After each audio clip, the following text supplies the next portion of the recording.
kayak punya asumsi sendiri, terus bilang sama mahasiswanya bahwa jangan datang, itu acara berbahaya.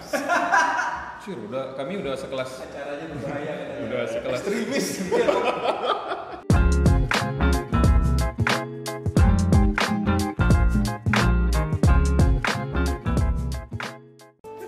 Oke, kita mulai. Ini aku udah lama dengar nih nama-nama abang ini ya. Bang Dedi yang paling aku sering dengar namanya. Tapi banyaknya agak aneh kedengarannya karena suka protes gitu ya. Putih hangat aja. Putih hangat. Oke. Jadi Bang Parlin juga sebenarnya aku lebih tertarik nanti mungkin pertanyaanku agak kemana-mana sih ya, nggak apa ya, kita ngobrol aja ya. Karena nama acara aku ngobrol aja gitu. Jadi tidak peduli kok apa yang mau ngobrolin, pikiranku ya tanyain kan gitu. Biasa ya. Nah, jadi kawan-kawan ini Bang Dedi sama Bang Parlin ya Bang. Sip. Beliau bisa aku bilang founder lah ya buat nongkrong bareng arsitek Bang ya. Bisa. Bisa ceritakan Bang, kapan mulainya nongkrong bareng arsitek dan niat awalnya buat ini sebenarnya buat apa? Karena ada cerita-cerita unik yang aku dengar dulu terhadap berjalannya di awal-awal ini. Nah, mungkin dari Jadi pengen tahu. dari Bang Parlin dulu lah. Aku sebenarnya diajak sih sama Dedi. Kebetulan aku kan sama-sama arsitektur Unpar kan, arsitektur Unpar. Jadi Oke. ya biasanya nyari yang sejenis lagi sih. Ya. Waktu aku pulang ke Pekanbaru 2008-2009 ketemu Dedi, kita sama-sama aktif di Ikatan Arsitek Indonesia, Oke. Riau. Itu apa tuh Ikatan Arsitek? IAI, Bang. IAI. Ikatan Profesi. Ikatan itu kayak apa ya? Kayak apa namanya? Profesi ya. Oh. Jadi ikatan profesi sih sebenarnya, jadi profesi arsitek. Nah, di situ kita aktif di pengurus. Setelah dari pengurus habis itu kita kayaknya butuh vitamin tambahan nih. Vitamin lah sebenarnya kalau dibilang pendidikan ada kampus lah gitu sebenarnya, ada kampus. Kalau dibilang juga profesi enggak juga sih sebenarnya, tapi ya lebih ke apa ya, vitamin sih sebenarnya, lebih Vitamin. ke suplemen Biar ada tambahan biar ada tambahan bagus ya. bener bang, bener. Jadi kayak ya gitulah Buat kami ya. buat kami. Bukan orang lain. Buat kalian berdua dulu. Oh, di depan Pemikirannya kita. begitu Ya, ya. buat kami. Terus habis itu Dedi sih yang pertama kali dia bilang bikin ini yuk, bikin kelompok. Nah, bukan kelompok sih tadinya, Bikin acara. bikin event aja sih. Bikin acara. Bukan Oh, acara awalnya. Acara. enggak, bukan komunitas Kan juga kita nggak sebenarnya. Oke. malah nggak pernah diniatin komunitas ya. Enggak, makanya sampai sekarang kita juga nggak ada keanggotaan sih. Kalau orang nanya, daftar gimana? Nggak ada daftar. Jadi emang bikin space sih sebenarnya, bikin ruang, bikin event gitu. Kalau bahasa formalnya event kali ya, kalau mungkin bahasa ini bikin ruang lah, bikin space. Nah, Dedi sempat waktu itu karena aku dulu sering asistensi ke kantor beliau, project nih, ini gimana deh? Lama-lama terinspirasi juga sih, aku juga lucu nih dibikin agak apa ya, agak lebih formal lah sedikit, lebih santai gitu kan. Nah, Dedi yang punya ide itu tuh. Lanjut lah hari Gimana ini Bang? Ya sebenarnya idenya ide yang acara itu sederhana banget sebenarnya sih. Acaranya cuma nyari tempat, nyari yang mau presentasi, cari tempat, ya udah kita diskusi. Karena hanya kegiatan seperti itu, makanya namanya nongkrong bareng arsitek. Nah, cuman memang ada kegelisahan juga lah. Aku Parlin, nanti satu lagi teman kita Weldy kan sekarang di Bahrain. bertiga sih Bang. Bertiga. Siapa satu lagi Bang? Weldy, Bang Weldy. Nah, sekarang di dosen di Bahrain. Di Bahrain. wow, iya. Nuri ya. Ngeri ya Mas. boleh di anu lah ya, boleh dibilang produk MBA ya. Oke, terus lanjut kan. Jadi kita terbiasa sama culture di tempat kita kuliah dulu di Bandung, bahwa mengkritik karya itu adalah hal yang biasa. Dan di Pekanbaru itu tidak biasa Bang. Yang kan baru tuh bisa bikin unfriend ya. Block that unfriend. Iya. Karena iya benar ada ya. Oke, terus Bang. Baik di dunia kerja maupun di kampus. Kebetulan waktu itu aku juga sempat ngajar di Kacang Kuning kan. Semua hal seperti itu mahasiswa dibiasakan untuk tidak bisa menerima masukan. Jadi inginnya tuh apa yang dibikin jaga bagus, dan hal-hal kayak gitu juga aku ketemu di dunia di luar arsitektur sih. Bahwa kita kalau ngomong sesuatu yang benar tapi nyelekit itu dalam artian nggak sesuai aja sebenarnya, nggak sesuai dengan keinginan orang aja, itu jadi hal yang masalah. Nah, jadi kita bikin nongkrong bareng itu dulu konsepnya tatap muka. Karena pas tahun 2010 itu yang ramai kan media sosial Facebook. Facebook itu kalau ada orang pasang karya terus ada yang komen tuh bisa ngilang. Habis dijawab dia ngilang, nggak pernah muncul lain, nggak sopan gitu, bagi gitu tuh nggak sopan. Nah kita bikinnya ya udah tatap muka, jadi ada pembelajaran, belajar cara bertanya. Kita nggak tentukan gaya orang bertanya, tapi lu bertanya ya lu bertanggung jawab gitu. Dan yang presentasi punya kesempatan untuk belajar menerima kritikan, menerima jawaban menerima pertanyaan secara langsung, dan dia menjawab sesuai esensi desainnya dia. Jadi intinya sebenarnya kayak gitu. Jadi kita semacam apa ya, vitamin itulah pembelajaran bagaimana sih sebenarnya di dunia arsitektur untuk mempunyai karya. Nah nggak mungkin lu punya karya nggak dikomen, nggak nampak, barangnya besar gitu. mau cuman pos satpam gede, kenapa bisa dimasukin orang kan? Jadi nggak mungkin nggak nampak, jadi pasti orang akan berkomen gitu. Jadi ya. Terus kalau memang dapat kritik atau masukan dari orang kan juga bisa terus diperbaiki. Kualitas juga nambah. Gitu. Kalau kita sih simpelnya gini, lu lebih pilih aja gitu, lu mau dikritik orang karena orang anggap itu sesuatu yang patut dibicarakan, atau nggak dibahas sama sekali karena orang nggak peduli. Lu mau pilih yang mana? Udah. Kalau emang lu nggak mau dikritik karena orang nggak peduli, silakan. Tapi jangan pinginnya tuh dikomentari tapi komentarnya bagus semua. Itu niat awal makanya dibikinnya offline ya, karena banyak orang memang suka ninggalin cakap bahasanya tai gitu kan, trek gitu, tai itu nggak tahu jawab. Dijawab sama yang punya desain tuh udah hilang. Kadang komennya ditulis sendiri. Iya. Kan zaman-zaman Facebook juga. Iya. Komennya apa sepanjang orang udah marah-marah, komennya hilang. Etikanya nggak dapat. Terus itu tahun berapa ya? Tahun 2010 sebenarnya. Enggak, kalau berdirinya mulai ngumpul pertama bro? Agustus 2010. Berarti udah 9 tahun. Bulan depan 10 tahun. 10 tahun. Satu dekade. Lumayan. Anak kelas 5 ya. Nah, jadi gini, aku pernah dapat cerita karena kan kawan-kawan nongkrong juga kepatin ya. Mungkin kan pernah ada kejadian lucu kalau nggak salah, ada semacam himbauan dari dosen tuh tahun pertama buat nggak gabung ke ini ya kan, ini cerita udah historis kan, dan sekarang udah nggak begitu kan. Ya harapanku maksudnya kenapa jadi begitu ya ceritanya, mungkin bisa dijelaskan detailnya kayak gimana, mungkin bisa jadi ada kesalahpahaman kan seperti apa. Aku sih sampai sekarang, aku sama Dedi juga sampai sekarang belum tahu juga sih masalah. Enggak, masalah intinya apa sebenarnya. Cuma kita hanya bisa berasumsi. Akhirnya betul berasumsi apa ya? Aku pikir sih mungkin dulu karena tidak terbiasa aja sih. Dengan kritik ya. Dengan apa ya? Kadang gini sih, soalnya itu kan sudah kayak satu paket ya bang. Misalnya nih yang presentasi mahasiswa tentu sepaket. Dosen kok siapa nih? Itu udah sepaket ditanya tuh pasti. Sama kayak misalnya kita kerja di kantor siapa gitu. Siapa nih prinsipal arsitek kamu? Kok desainnya kamu keluarnya gini gitu kan? Itu kan bukan kita setting biar nembak dosennya, bukan. Emang keluar aja. Oh iya ya. Dan orang pun berpikir ya kayak abang lah, misalnya di kantor gitu ya, bikin nggak bener, siapa bos kau? Kan orang pasti nanya gitu kan. Nah mungkin bagi mereka itu jadi kayak mungkin penyampaian dari yang datang, yang hadir ke dosennya pun ya namanya juga informasi bang, ada bias ya, ada plus ada minus ya. Kalau kita ngeri itu malah beda sama sekali kan, itu yang takut kita kan, informasinya gitu kan. Nah itulah, jadi ini sama-sama saling, si pihak kampus itu, kita nggak usah sebut kampus kan, kampusnya siapa gitu, di pihak kampus itu tuh kayak punya asumsi sendiri, terus bilang sama mahasiswanya bahwa jangan datang, itu acara berbahaya. Kami udah sekelas, Acaranya berbahaya. Udah sekelas ekstremis.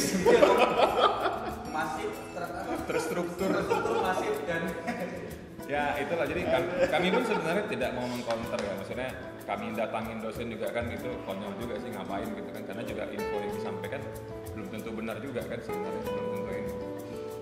Ya akhirnya, tapi aku sempat larut sih dalam hal itu. Maksudnya larut karena kok gini-gini amat sih gitu. Sedangkan itu ya gitu. Ya maksudnya larut karena gini, emang target market kita tuh emang lebih ke mungkin pendidikan ya, waktu ke mahasiswa sih sebenarnya memang salah satunya gitu ya. Tapi waktu itu ada namanya Kang Dana. Kang Dana ini anak arsitek juga. SR. Dia seni Anak rupa. seni rupa tahun 88, Geografer. angkatan 88. Kebetulan dia di sini berprofesi di sini gitu kan. Terus dia join sempat join sama kita NBA, bantu-bantu gitu. Terus dia cerita gini, kamu ngapain pusingin orang yang benci kamu gitu, bikin aja eventnya tambah bagus gitu. Iya. Iya juga ya. Jadi waktu di 2003 itu kan kita masih larut tuh, kenapa sih kok mahasiswa sepi, kok ini sepi. Habis itu dia bilang, itulah Bang Cambo itu 2014 mulailah kita datangin coba arsitek dari luar kota per 2 bulan. Per 2 bulan. Per 2 bulan untuk naikin Iya, ratingnya sedikit. Dan ternyata ini ya, malah ada lihat aku kan sering ngintip-ngintip IG-nya juga kan ya. Kepo. Di stalking kata orang. Ini ada yang dari luar juga ya. Ada, Bang, ada. Bicara dari luar negeri boleh ada beberapa ya. Alhamdulillah sih, jadi itu kalau kita sih kan kritik karya nih kan, jadi memang niat kita tuh naikin lokal sih, orang lokal memang. Jadi semua tugas itu kita coba orang lokal dulu, mahasiswa boleh, mahasiswa, praktisi, dosen pun boleh presentasi. Itu nggak berbayar ya anunya ya? Masuknya nggak berbayar. Nggak, kalau misalnya narasumber yang sampai dari luar-luar itu gimana ceritanya kok bisa diundang, dikasih tiket pesawat sama hotel loh, meo, keren juga. Dananya dari mana? Dan standar ini standar juga dijawab juga. Ya kan biar tahu kan, oh ternyata seperti itu gitu kan. Mana tahu ada yang bikin besok nongkrong bareng yang bukan arsitek gitu. Format udah ada, tinggal ikutin. Format gitu-gitu aja sebenarnya. Enggak. Presentasi udah.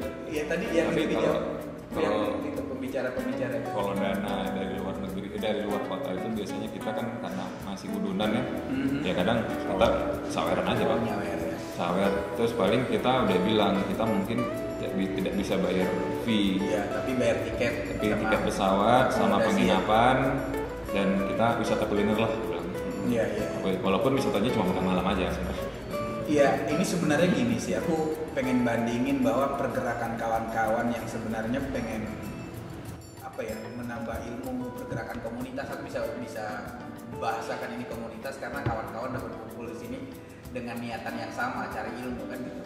Ternyata nggak butuh dana besar kok untuk bisa hadirin orang-orang hebat gitu. Kan gitu bayangan aku. Ya, bener dong. Kita bandingin, ya maaf ya, lagi-lagi aku nyentilnya ke pemerintah lagi kan. Banyak dana di situ, terus yang dihasilin apa gitu, terus bener nggak gitu. Kenapa sih nggak dibina aja orang-orang yang seperti ini kan gitu? Ya banyak kok orang-orang yang akhirnya bergerak sendiri, bisa jadi mungkin karena ketidakpedulian mereka sama pemerintah, ataupun mungkin peduli tapi mereka yang nggak dipedulikan gitu. Itu kan sama kan? Nah, sama.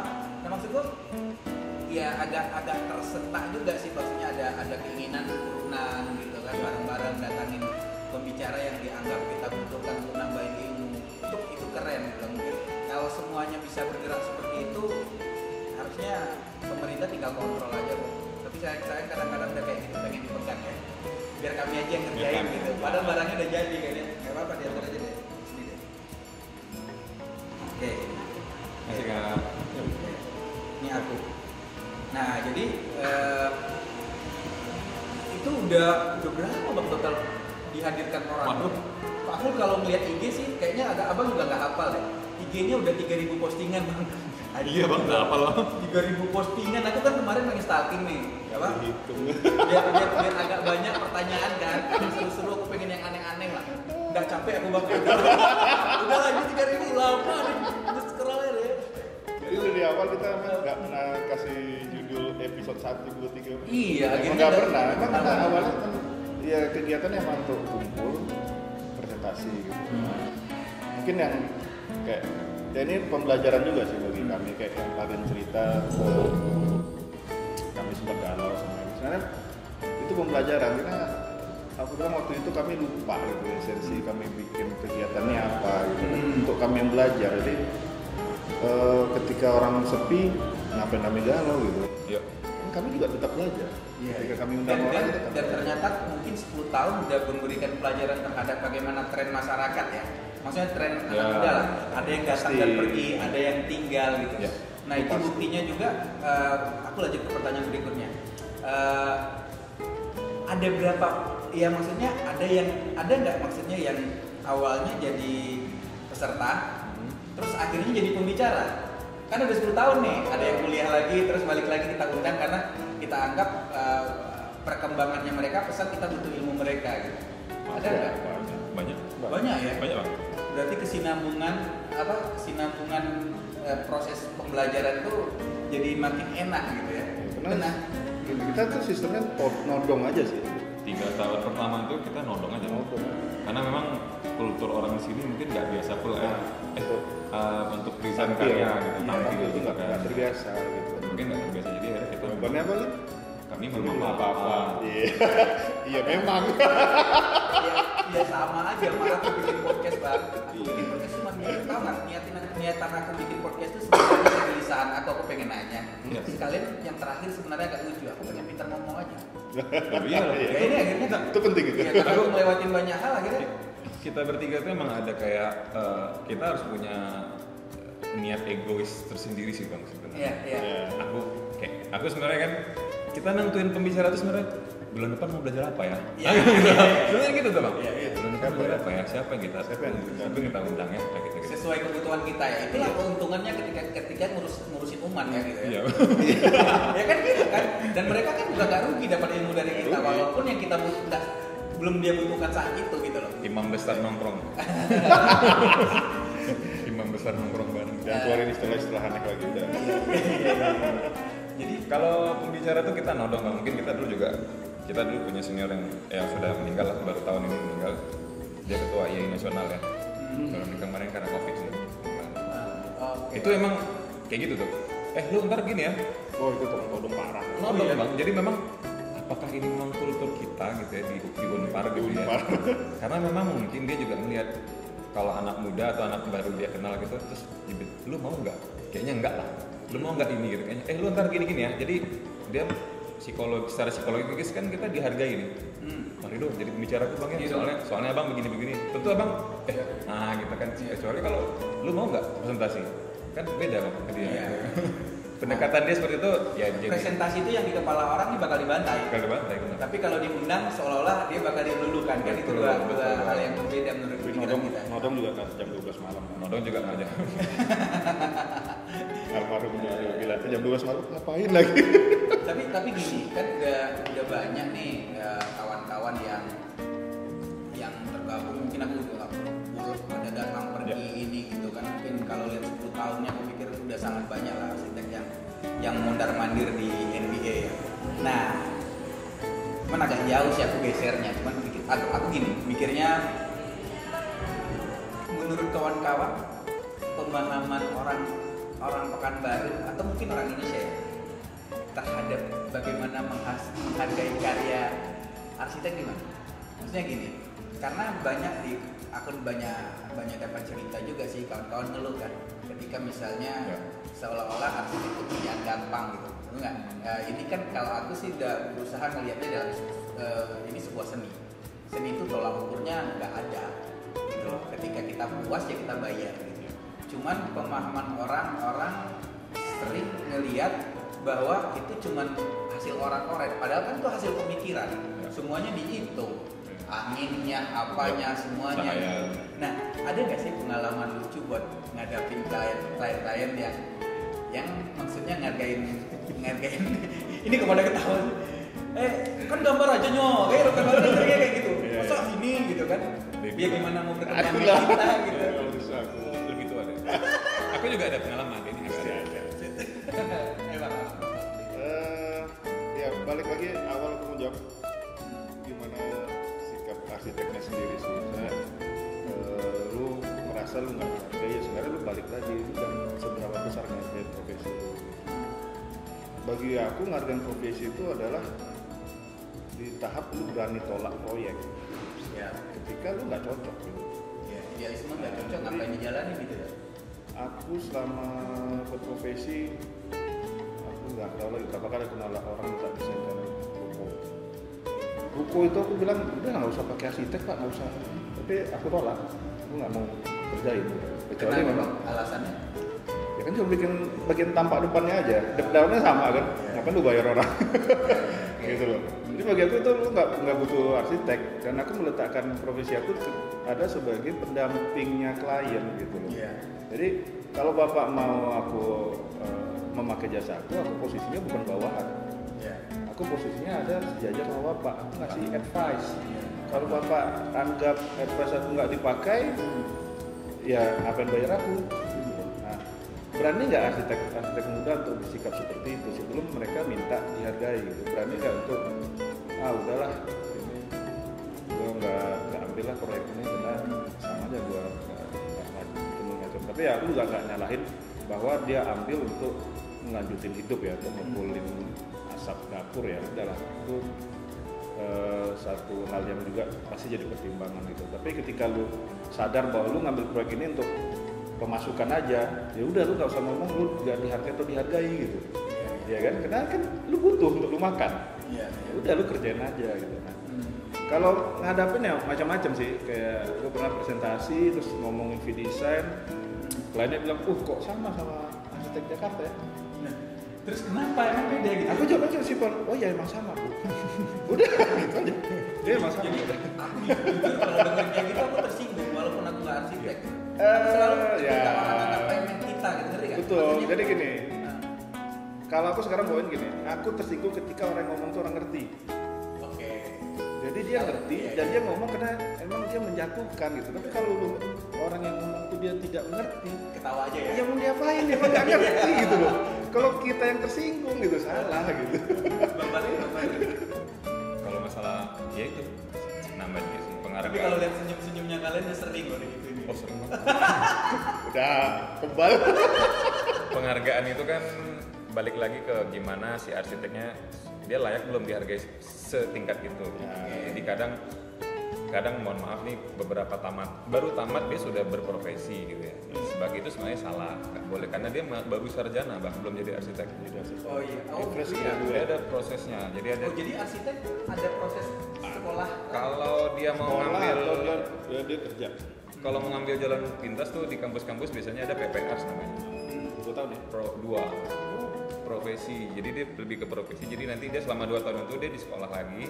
Tapi diwajibkan magang dan nanti ada laporan itu di kampus.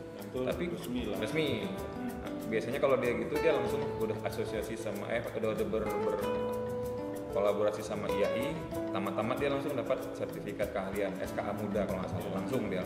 Nah kalau dia nggak mau ikut PPARS itu dia bisa sendiri magang. Jadi magang itu sebenarnya bukan magang tidak dibayar ya, maksudnya magang dia bekerja apprentice sebelum jadi Jedi dia kan jadi apprentice dulu gitu kan. Jadi dia kerja di orang tuh 2-3 tahun, nanti ada kayak dia ngumpulin CV, ngumpulin portofolio sampai dia udah pede untuk buka biro sendiri, ya silakan buka sendiri karena udah ada pengalaman. Karena bukan hanya pede, layak. Nah, layak. Sudah layak. Kelayakannya tadi itu ngikutin yang tadi ya. Ya kelayakan gini. Jadi tadi kan Marido ada sebut arsiteknya kayak seni. Itu cuma 50% aja benar. Karena arsitek itu adalah seni yang dipakai. Applied art. Jadi ketika dia dipakai kita ada tanggung jawab bahwa ketika dipakai itu dia efisien, dia tidak menyusahkan yang memakai, dia tidak boros. Hal-hal seperti itu nggak dapat di kampus, yang di dunia kerja. Gitu. Jadi kalau misalnya gue bikin ruangan tuh pas dipakai nggak enak, itu kan biaya semua. Mulai ngebangun sampai jadi nggak enak biaya. Nanti kalau memang harus dirubah biaya lagi. Nah itu kan tanggung jawabnya arsitek sebenarnya. Nah kelayakan itu sebenarnya ya hal-hal seperti itu yang kita sebut kelayakan. Dia udah belajar sampai mana, udah pernah merasakan ruang seperti apa. Jadi biar lebih bijak juga ya. Promosinya arsitek itu kan dari karyanya sih. Jadi mentalnya udah mental arsitek yang diharapkan gitu ya. Iya, jadi ada kemarin juga aku dia baru tamat setahun sih, tiba-tiba dia posting lah kan di WhatsApp story kan. Terus tiba-tiba padahal saudara tapi nggak ngargain karya bla bla bla bla. Terus aku bilang sama dia, aku Japri, ini nggak layak kamu posting. Kamu ngapain posting kayak ginian? Mau belas kasihan orang? Atau mau naikin harga, salah ini malah turun harga kamu kayak gini, ngerengek gini bilang. Oh iya pak, maaf pak, turunnya lagi sama dia. Kita masalah proses itu. Kalau kamu memang cuma like di harga 500.000, ya 500.000 aja. Dan diskusi-diskusi seperti itu ada di NBA. Sesekali ada. Ada ya? Kalau kita senggol-senggol di Senggol aja sih. Karena kan tapi karena lebih kalau di NBA kan lebih sharing